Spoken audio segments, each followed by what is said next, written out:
They thought I was just a paper-pushing drone behind soulless glass walls. When my arrogant cousin made me the punchline at our family dinner, he had no idea he was waking a ghost. The moment my call sign was spoken, a former Navy SEAL dropped his glass. That shattering sound initiated the most perfect downfall the San Francisco elite had ever witnessed. Want to see a throne of lies crushed by the truth? Listen closely. Hello, everyone. Before today's story begins, we'd like to share a quick message.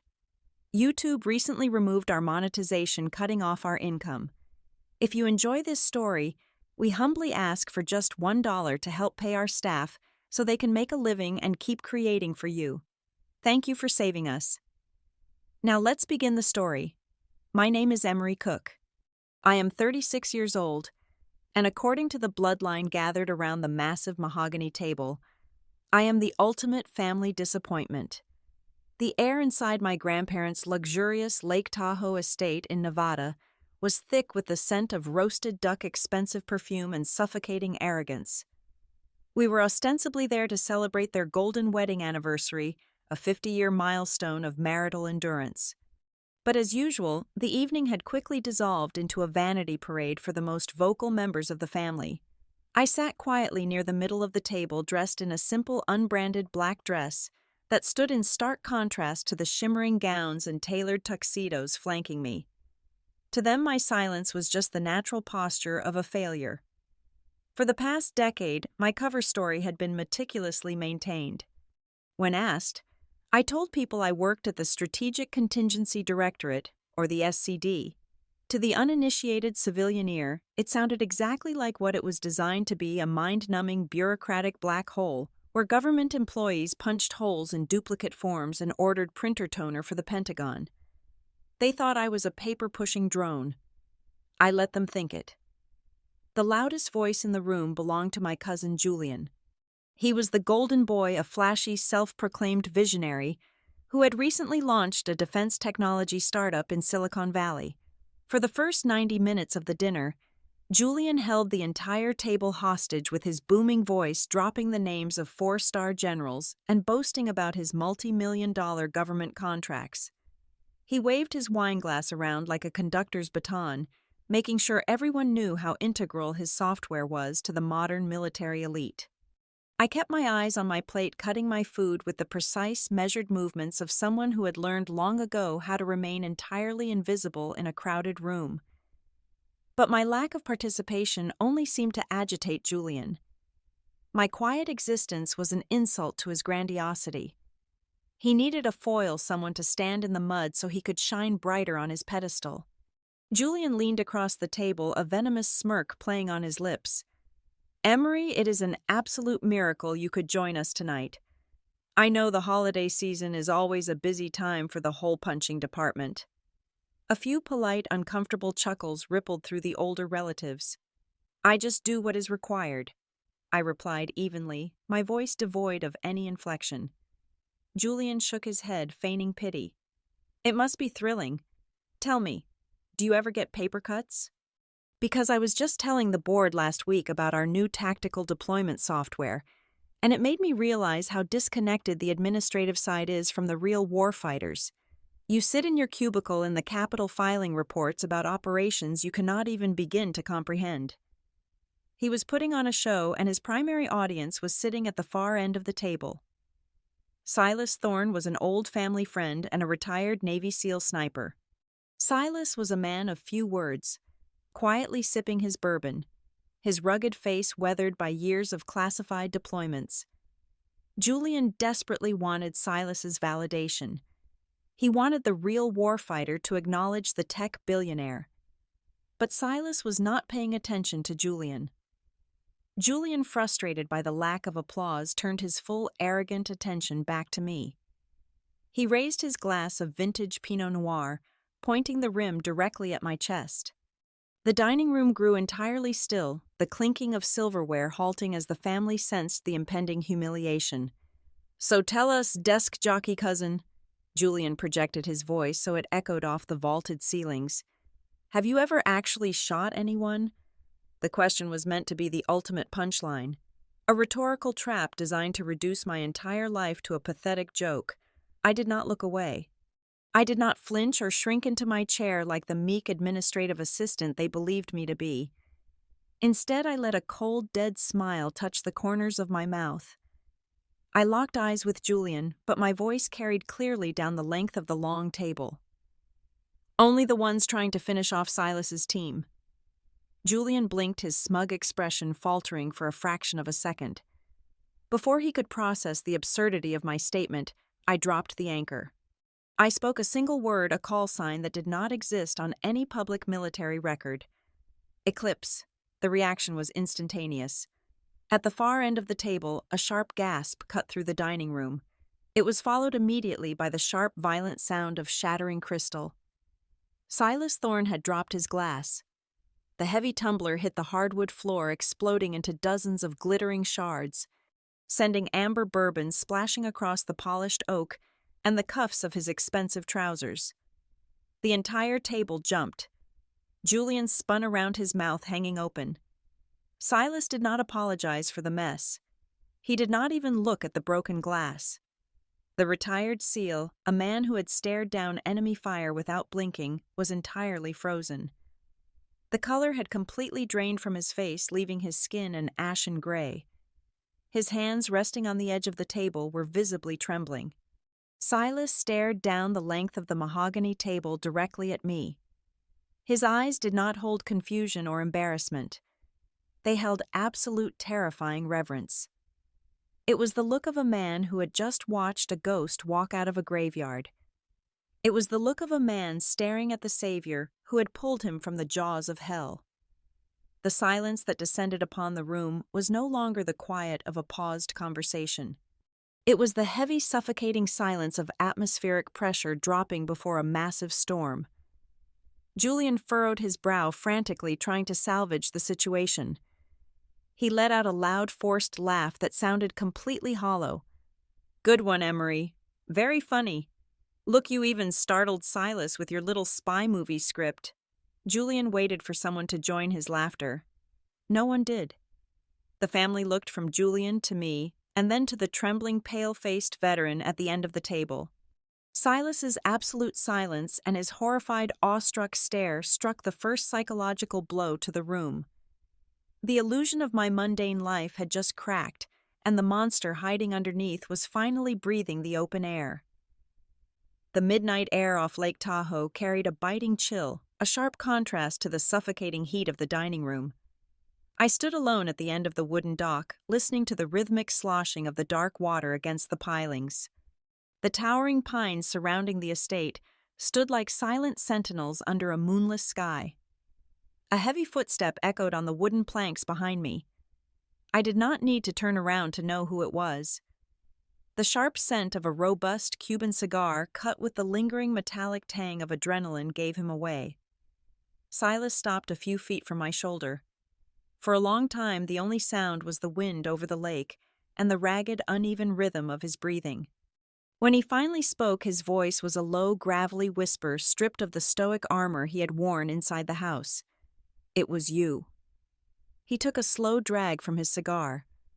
The glowing cherry illuminated his face, revealing the deep lines of a man who had carried ghosts for half a decade. I noticed the faint tremor in his thick fingers. "They said Eclipse was a phantom." Silas continued, his voice tight. "A ghost asset the agency buried deep. No face, no name. Just a shadow that moved through the cartel networks. But the voice on the encrypted channel that night, I would know that voice anywhere." I leaned against the wooden railing, keeping my gaze fixed on the black horizon. "You should be inside, Silas. The dessert is probably being served." 5 years ago. He pressed on, ignoring my attempt to deflect. The dam had broken, and the memories were flooding out dark and heavy. The Valle del Cauca, the Colombian jungle. We were supposed to extract a high-value target. Instead, we walked straight into a slaughterhouse. They knew our routes.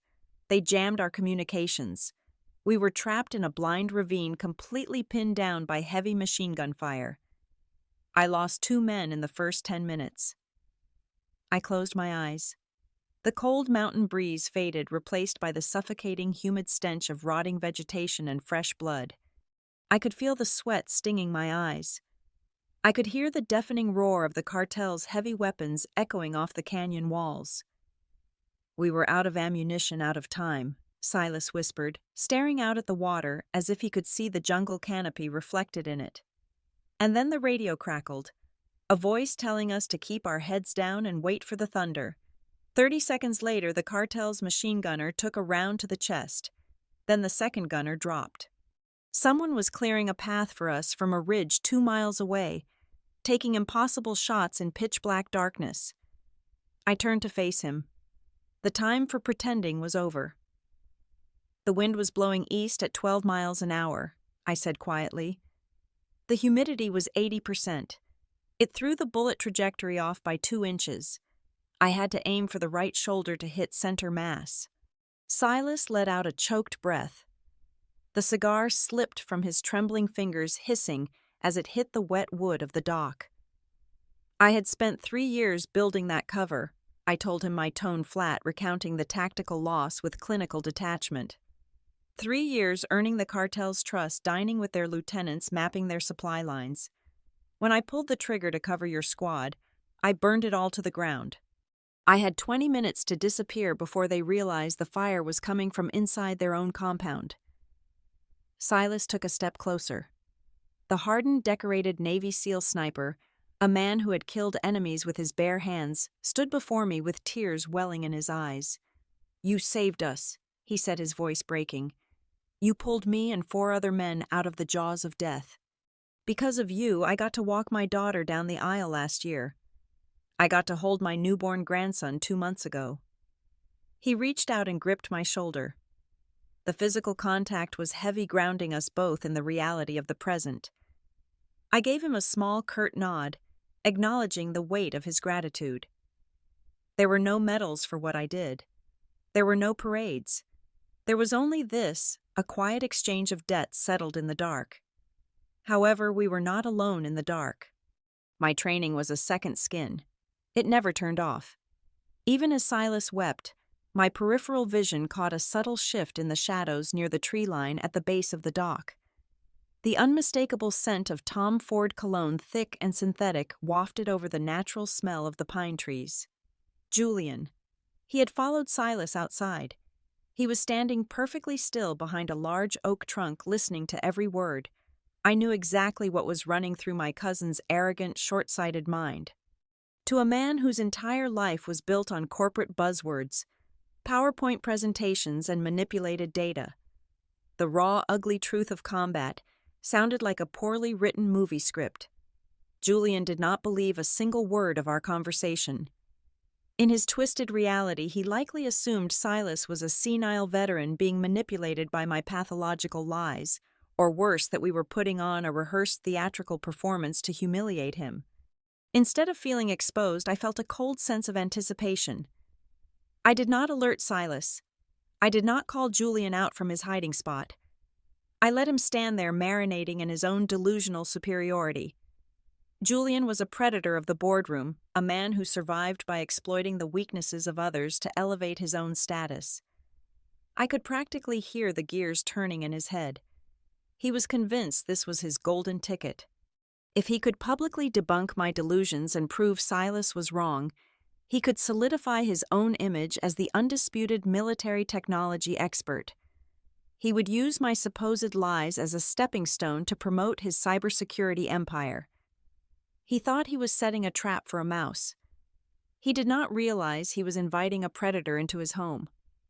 Let him plan. Let him scheme. The jungle had taught me patience, and I was more than willing to wait for the perfect moment to strike. The morning sun glared off the polished marble floors of the foyer. The family had gathered around the breakfast buffet, the clinking of porcelain attempting to mask the lingering tension from the previous night. I was zipping up my duffel bag, preparing to head back to the airport, when a shadow fell over me. Julian intentionally blocked the front exit. He was dressed in a pristine white polo, holding a cup of espresso. A thoroughly practiced, magnanimous smile plastered his face. "Leaving so soon, cousin?" he asked, his voice deliberately loud enough to ensure every aunt, uncle, and cousin in the foyer stopped chewing to listen. You cannot run back to the hole-punching department just yet. I slung the bag over my shoulder, keeping my posture relaxed. Duty calls Julian. Well, maybe duty can wait for 48 hours, he countered smoothly, stepping closer. This Saturday evening, my company is hosting our annual charity fundraising gala and official product launch at a hotel in San Francisco. It is a massive event. 500 guests, tech moguls, defense contractors, and top-tier military brass. He paused, letting the weight of his network settle over the room. The relatives exchanged hushed, impressed whispers. Since we now have a genuine, undeniable war hero in the family, Julian continued, his words dripping with venomous condescension, I think it is only fitting you attend. There will be 4-star generals there. Real soldiers. Men who actually understand the battlefield. Julian leaned in, dropping his voice just a fraction, turning the invitation into a psychological weapon. If you really are the hero you claim to be, come to the gala and let the real warfighters honor you. Or are you terrified that your little lies will be completely dismantled under the bright lights? The foyer fell dead silent. Aunt Clara, standing near the pastry tray, nervously wiped her hands on a linen napkin. She hurried over, gently grasping my arm. Emery, dear, she whispered, though her voice carried the sharp edge of embarrassment. Just say no. Do not do this. You are going to make a fool of yourself and humiliate the entire family. Just go home. Julian stood tall, crossing his arms. He was the undisputed king of the room, basking in his perceived absolute dominance. He had checkmated the liar. Or so he thought. Out of the corner of my eye, I saw Silas moving toward us from the hallway. His fists were clenched, his jaw set tight. The veteran was preparing to physically insert himself between Julian and me, ready to tear the tech executive apart. I caught Silas's eye. I gave him a single, barely perceptible shake of my head. Stand down. Silas halted, his posture rigid, but he obeyed the silent command. I turned my attention back to my cousin. In the world of espionage, when an arrogant enemy invites you into an ambush, you do not run away. You walk straight into the center of their kill zone and rewire their own explosives. San Francisco, I said, my voice as smooth and cold as glacial ice. A product launch. That sounds fascinating, Julian. I would absolutely love to see exactly what you have built. I smiled at him. It was not a pleasant smile. It was the smile of a predator watching a deer step confidently onto a landmine. What Julian did not know, what his towering ego could never possibly comprehend, was that the very tactical software he was planning to unveil to the military elite was the exact same piece of unmitigated garbage that had failed. Spectacularly 5 years ago, it was the exact flawed system that had nearly put Silas and his team in body bags. Send me the details, I told him, stepping past his frozen frame and walking out the front door. The Grand Regent Hotel in downtown San Francisco was a monument to excessive wealth. On this particular Saturday evening, the Grand Ballroom had been transformed into a grotesque marriage of Silicon Valley opulence and manufactured patriotism. Crystal chandeliers the size of small vehicles cast a warm, fractured glow over ice sculptures and tables draped in imported silk. Waiters glided silently across the plush carpets, carrying silver trays loaded with glasses of champagne that cost more per bottle than the average enlisted soldier made in 2 weeks. Interspersed among the lavish floral arrangements were illuminated display pedestals, proudly showcasing sleek server racks, glowing circuit boards, and tactical drone prototypes. It was a sterile, sanitized version of war, packaged cleanly for venture capitalists who had never smelled cordite, who had never heard the deafening roar of a frantic helicopter extraction, and who viewed human lives purely as data points on a profit and loss spreadsheet. I stepped through the gilded double doors just past 8 o'clock. I did not wear a sequined evening gown, nor did I wear a military uniform adorned with colorful ribbons and metal stars. I wore a tailored charcoal black suit, cut sharp and close to the body, paired with black leather Oxfords. Among the sea of plunging necklines and ostentatious tuxedos, I was entirely devoid of decoration. I was a blank slate. Yet as I walked, I moved with the silent, fluid economy of motion that made me stick out to anyone who knew what to look for. I felt like a straight razor tucked carefully inside a velvet jewelry box waiting to be opened. It took exactly 45 seconds for Julian to spot me. He detached himself from a group of silver-haired men and marched over his face flushed with the thrill of his own impending victory. "You actually showed up," he sneered, grabbing my elbow with entirely too much force and pulling me into the crowd. "I am honestly impressed by your commitment to this delusion. Come, let me introduce you to the people who actually run the world." For the next 20 minutes, Julian dragged me from circle to circle. He paraded me in front of hedge fund managers and defense contractors who were tossing around figures like $500 million and profit margins of 30%. With every introduction, Julian weaponized his charm using me as a prop for his cruel amusement. "Gentlemen, I want you to meet my cousin Emery," Julian announced to a group of men smoking cigars on an adjacent balcony. "She works a desk job over at the Strategic Contingency Directorate, but she has quite the active imagination. Just last night she was telling the family how she single-handedly fought off a cartel in the jungle. A real-life action movie star right here in the flesh. Please be gentle with her. The paperwork must be terribly traumatizing." The men laughed politely, their eyes sliding over me with barely concealed pity. They saw a pathetic attention-seeking bureaucrat suffering from a severe hero complex. I offered them nothing but a polite, empty nod, letting Julian dig his grave millimeter by millimeter. Eventually, Julian grew bored of my lack of reaction and left me standing near a towering column of white marble. I picked up a glass of sparkling water from a passing tray and pressed my back against the cool stone. From this vantage point, I let my training take over. I was no longer a guest. I was an operative mapping a hostile environment, a predator evaluating the structural integrity of the cage. I casually tracked the sightlines. I noted the 4 main exits and the 2 service doors behind the catering stations. I calculated the distance from the main stage to the nearest structural pillar, assessing the blind spots created by the massive chandeliers. I monitored the hands of the private security personnel, noting which ones were right-handed and which ones wore their sidearms too low on their hips. I was entirely still, but the kinetic energy radiating from my posture was unmistakable to a trained eye. Across the room, leaning against the mahogany bar, stood 3 older men with tight haircuts and eyes as hard as flint. They were combat veterans men who had survived the real meat grinder. While the billionaires drank and laughed, these men were watching me. They noticed how I never put my back to an open room. They noticed how my eyes tracked movement rather than faces. The low hum of recognition passed between them. They did not know my name, but the wolves in the room always recognize another wolf, even when it is dressed in sheep's clothing. The atmospheric pressure in the ballroom suddenly shifted. The loud, boisterous chatter died down to a respectful murmur as a new figure entered through the main doors. It was General Sterling, the former commander of Special Operations Command. The man was a walking monolith of military authority, his face a landscape of harsh angles and unyielding discipline. Julian practically abandoned his conversation mid-sentence, his eyes widening with greedy desperation.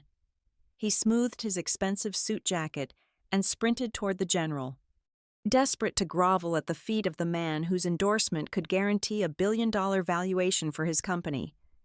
As Julian began his aggressive bootlicking campaign, the doors opened once more. Silas walked in. Unlike the flashy executives, Silas wore a simple, immaculately pressed tuxedo. He scanned the room, his eyes instantly locking onto mine. He gave a sharp, definitive nod. I returned the gesture. Julian, catching sight of Silas over the general's shoulder, shot a smug, triumphant smirk in my direction. In Julian's arrogant mind, all the pieces were finally on the board. The general was here. The investors were watching. The tech was ready. The supposed liar and the gullible veteran were in the front row. He truly believed the climax of his theatrical trap had arrived, completely unaware that the curtain was about to fall on his entire existence. The crystal chandeliers dimmed, casting the grand ballroom into a theatrical hush. A low pulsing bass note thumped through the hidden surround sound speakers designed to mimic the steady, reassuring heartbeat of a titan. Spotlights converged on the center stage, illuminating the polished black floor. Julian strode out from behind a massive digital display, a wireless microphone clipped to the lapel of his tailored midnight blue jacket. He looked every bit the tech visionary, radiating an aura of untouchable confidence. He raised a hand, and the murmurs of the 500 investors, venture capitalists, and defense contractors faded into absolute silence. "Ladies and gentlemen," Julian began, his voice smooth and perfectly modulated, echoing across the cavernous room. For decades, the nature of modern warfare has been dictated by the thickness of armor, the caliber of bullets, and the sheer volume of boots on the ground. But tonight, we are going to redefine the battlefield forever. Tonight we move from the age of blind violence into the era of absolute clarity. The massive screen behind him ignited, displaying a rotating high-definition holographic globe that zoomed in rapidly, parsing through layers of clouds, topographical grids, and thermal heat maps. "I present to you our flagship tactical navigation system," Julian announced, spreading his arms wide. "Odin Net, the omniscient, unblinking God's eye of the United States military." Polite applause rippled through the crowd. I stood motionless by the marble pillar, sipping my sparkling water, watching my cousin build his glittering monument to deceit. "Odin Net provides real-time, zero-latency situational awareness," Julian continued, pacing across the stage like a predatory cat. "It bypasses local signal jamming, pierces through heavy canopy foliage, and delivers exact extraction coordinates to our warfighters when all other systems fail. But do not just take my word for it. Let us look at the data. Let us look at a real-world application." With a dramatic click of a remote in his hand, the screen shifted. The pristine holographic globe dissolved, replaced by a dark, grainy, partially declassified satellite image. The topography was immediately recognizable to me. It was the steep, jagged ravines of the Valle del Cauca in Colombia. A red timestamp appeared in the corner, confirming the date. Exactly 5 years ago. 5 years ago, Julian projected his voice, filling it with manufactured gravity. A highly classified Navy SEAL team was sent into this jungle to extract a high-value target. They were ambushed. The local cartel possessed advanced electronic warfare capabilities. They jammed the team's radios. They cut off their satellite uplinks. The squad was pinned down in a blind ravine, completely blind, surrounded by over 100 heavily armed hostiles. Julian paused, letting the artificial tension hang over the room. He bowed his head slightly, a perfect performance of solemn respect. "It was a death sentence," Julian whispered into the microphone. "But what the Pentagon has not disclosed until tonight, what the cartel did not know, was that this team was carrying an early beta prototype of Odin Net in their communications pack. When their standard gear failed, our system automatically initiated a localized mesh network. It sliced through the jamming frequencies, mapped an alternate extraction route up the eastern ridge, and guided those brave men out of the kill zone. Odin Net was the invisible guardian angel that saved their lives that night." The ballroom erupted. Investors nodded vigorously to one another. I could see the dollar signs reflecting in their eyes as they calculated the multi-billion-dollar government contracts this software would secure. The applause was thunderous, a standing ovation for a miracle that never happened. Julian soaked it in. He closed his eyes, smiling, basking in the adoration of the Silicon Valley elite. But his ego was a ravenous beast, and it demanded one final sacrifice to be truly satisfied. He opened his eyes, scanning the crowd, until his gaze locked onto me, standing quietly in the shadows at the edge of the room. A malicious, predatory grin spread across his face. He held up a hand, silencing the applause. "Speaking of guardian angels," Julian said, his tone shifting from professional reverence to mocking theatricality. "We actually have a very special guest with us tonight. My own cousin, Emery." He pointed directly at me. A spotlight instantly swung from the stage, blinding me in a circle of harsh white light. Hundreds of heads turned in my direction. Emery works a very demanding desk job at the Strategic Contingency Directorate, Julian announced, his voice dripping with venomous sarcasm. She spends her days filing triplicate forms and managing the toner cartridges for the Pentagon. But just last night at a family dinner, she told us the most incredible story. She claimed that Odin Nett had nothing to do with saving those soldiers. She claimed that she, a humble paper pusher, was secretly a legendary sniper who shot her way through the jungle to rescue that SEAL team. A ripple of laughter moved through the ballroom. Men in expensive tuxedos shook their heads, whispering to their dates. They looked at me as if I were a tragic, delusional punchline. "So, ladies and gentlemen," Julian sneered, spreading his arms wide, "please let us give a massive round of applause for my cousin and her incredibly vivid imagination." Scattered, condescending laughter echoed off the crystal chandeliers. But the laughter did not reach the front row. Seated at the VIP table, directly beneath the stage, Silas Thorne and General Sterling sat as still as statues. They were not smiling. They were not laughing. General Sterling's face had turned to a block of rigid, unforgiving granite. His pale eyes stared a hole straight through Julian's chest. Silas simply gripped the armrests of his chair, his knuckles turning stark white, his posture coiled tight with barely suppressed rage. I did not break eye contact with Julian. I did not blush. I did not shrink away from the spotlight. Slowly, deliberately, I set my glass of sparkling water down on a passing waiter's tray. The clink of the glass seemed unnaturally loud. The gentle murmur of the crowd began to falter as I took my first step forward.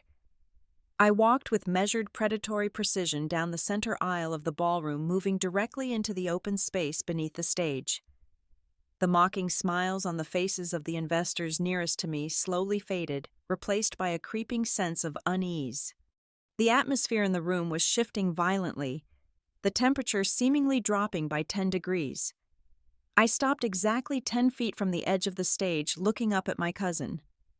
"Since we are discussing the exact specifications of the beta prototype deployed in the Valle del Cauca," I said, my voice cutting through the remaining silence like a scalpel. I did not need a microphone. The acoustic training of my operative days allowed my voice to carry clear and cold to the very back of the room. Julian blinked, clearly thrown off by my refusal to run away. "Emery, this is not the time for your delusions. I only have one question regarding the data routing." I continued, smoothly ignoring his pathetic attempt to dismiss me. If Odin Nett possessed zero latency and perfectly mapped the terrain, why did the system's local gateway fail to recognize the subterranean limestone density of that specific ravine? Why did it attempt to auto-calibrate to a commercial cellular tower 20 miles away, effectively forcing the prototype into a hard reboot at exactly 1 minute past midnight? Julian froze. His smug smile vanished, replaced by a mask of sudden, rigid panic. And more importantly, I pressed on, taking one slow step closer to the stage, my eyes locked onto his, when it rebooted. "Why did your system bypass the localized encryption protocols, broadcasting the SEAL team's precise geolocation coordinates on an open, unencrypted radio frequency of 2.4 gigahertz for exactly 4 minutes and 12 seconds? The silence in the ballroom was absolute. It was the suffocating quiet of a bomb counting down its final seconds. That is," Julian stammered, his polished demeanor shattering into a million pieces. He gripped the microphone, his knuckles turning white. He looked desperately at the holographic screen behind him, as if it could offer him an escape. "Those are highly classified parameters. You are throwing around technical jargon that you do not understand. We experienced minor algorithmic synergy issues during the beta phase, but our cloud redundancy protocols compensated for the bandwidth anomaly." He was throwing out meaningless Silicon Valley buzzwords, trying to build a wall of corporate jargon to hide his terror. But the men in the room whose money funded wars were not fools. They smelled the blood in the water. A murmur of genuine concern rippled through the sea of investors. The venture capitalists in the front rows leaned forward, their eyes narrowing. They looked at the terrified, sweating CEO on the stage, and then they looked at the terrifyingly calm woman in the black suit standing below him. The realization began to spread like a cold virus through the crowd. Julian was not dealing with a delusional bureaucrat. He was being cross-examined by someone who had been inside that jungle. Julian wiped a bead of sweat from his forehead, his breath hitching audibly over the microphone. The architect of the grand lie was standing on his pedestal, slowly realizing that the foundation had just turned to dust. Julian was still sweating profusely, gripping the wireless microphone like a drowning man holding onto a piece of driftwood. He opened his mouth to stammer another string of hollow corporate excuses, but the words never left his throat. Suddenly, the harsh grating sound of a heavy wooden chair scraping violently against the marble floor echoed from the VIP table. General Sterling stood up. The movement was neither hurried nor panicked. It was the calculated, unstoppable force of a glacier breaking away from an ice shelf.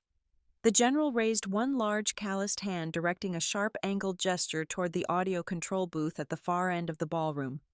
Immediately, the feedback loop from Julian's microphone died. The small green light on his lapel receiver flickered and went dark. Julian tapped the microphone frantically, but only a hollow, dead thumping sound filled the incredibly tense air. General Sterling walked up the short staircase to the stage. He did not look at the wealthy investors. He did not look at the glowing holographic display. He walked directly up to my cousin. The general towered over Julian, looking down at the tech CEO, with the kind of absolute, unadulterated disgust usually reserved for a traitor caught selling military secrets to an enemy state. "Get away from the podium, son," General Sterling commanded. He did not need electronic amplification. His voice possessed the natural booming authority of a man who had commanded entire theaters of war, and it carried to the very back of the silent room. Julian scrambled backward, his expensive leather shoes slipping awkwardly on the polished stage. He looked like a frightened child. General Sterling gripped the edges of the podium with both hands. He surveyed the ballroom, his flint-hard eyes sweeping over the suddenly terrified faces of the venture capitalists, the defense contractors, and the high society elites. "For 5 years," the general began, his voice ringing out with terrifying absolute clarity, "the Pentagon has buried the truth of the Valle del Cauca operation under mountains of classified redactions. We did this not to protect the security of the United States, but to contain a catastrophic, bloody failure caused by unchecked corporate greed. The man standing behind me just told you that his prototype saved American lives. That is a lie, a filthy, unforgivable lie." The grand ballroom collectively stopped breathing. The silence was so profound, you could hear the ice melting in the champagne buckets. Odin Net did not slice through enemy jamming. Sterling continued, every single word landing like a sledgehammer blow against the foundation of Julian's glittering empire. It was heavily compromised within 30 seconds of activation. The cartel's cyber division hacked the unencrypted frequency precisely as Agent Cook just described. They used this man's software to pinpoint the exact location of our Navy SEAL team. Odin Net did not guide them to safety. It drove them directly into a heavily fortified kill zone. It is the sole reason 2 of my finest operators returned home in aluminum transfer cases. A collective gasp ripped through the audience. I watched a prominent hedge fund manager in the second row instantly pull out his smartphone, his thumbs flying across the glass screen to desperately cancel a multi-million-dollar wire transfer. The destruction of Julian's company was instantaneous and entirely brutal. All around the room, men and women in expensive formal wear were physically recoiling from the stage, as if Julian were radiating a highly infectious disease. "The software was a death trap," Sterling declared, his voice rising in volume, vibrating with years of suppressed fury and mourning. "And the only reason we did not lose the entire squad that night was because of an asset we had embedded deep within the cartel network." General Sterling turned away from the crowd. He stepped off the podium and walked to the edge of the stage, stopping directly above where I stood on the ballroom floor. The general straightened his posture to perfect military attention. He brought his right hand up to his brow in a crisp, flawless military salute. It was an honor rarely bestowed, a gesture of absolute reverence from a 4-star commander to a shadow warrior. If it were not for the total sacrifice of Agent Cook's deep cover, Sterling's voice thundered across the silent room, if it were not for Eclipse single-handedly dismantling the enemy communication grid and clearing a path through the jungle with a sniper rifle, we would have brought home 5 flag-draped coffins. The silence that followed was absolute. It was not just quiet. It was a vacuum sucking all the oxygen out of the room. The venture capitalists stared at me, their earlier mockery turning to ash in their mouths. The men who had laughed at me now looked at the floor in profound shame. The women who had looked at me with condescending pity now stared in awestruck horror, finally realizing they had been standing in the presence of an apex predator. On the stage, Julian's legs finally gave out. He collapsed heavily onto his knees, his bespoke tailored suit bunching up awkwardly around him. He wrapped his arms around his stomach, hyperventilating loudly. His holographic globe continued to spin behind him, a mocking, glowing monument to his ruined life. In less than 3 minutes, his billion-dollar valuation had evaporated into thin air.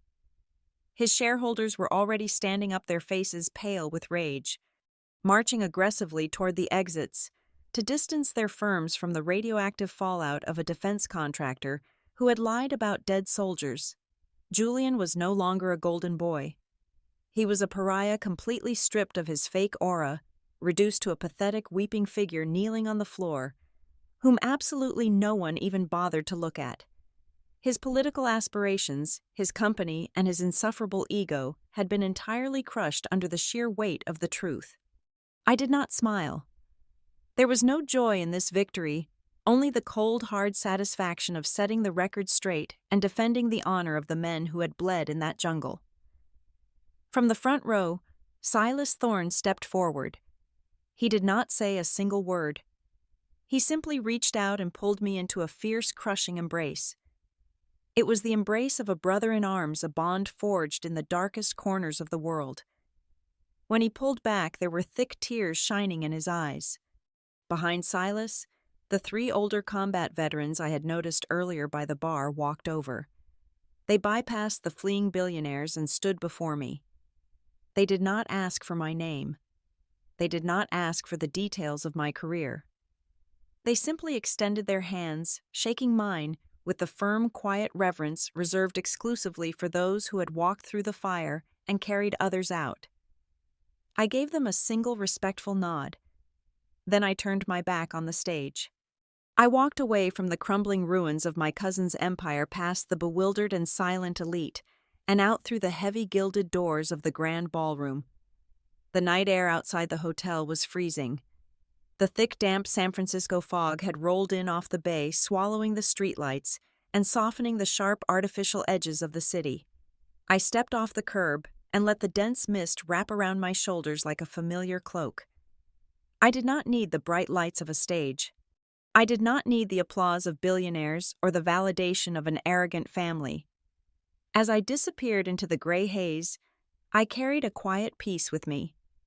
For those who truly understood the cost of war, the shadow I cast was more than enough to protect a legend. Thank you so much for listening to today's story. We hope you enjoyed it. As an ad-free channel, your support is what keeps us alive. Please support Haley Revenge Stories with just $1 via the QR code on the screen, or click the link in the description box or pinned comment. Also, we'd love to connect with you. Please leave a comment telling us which city or state you're listening from. Thank you for standing with us, and see you in the next stories.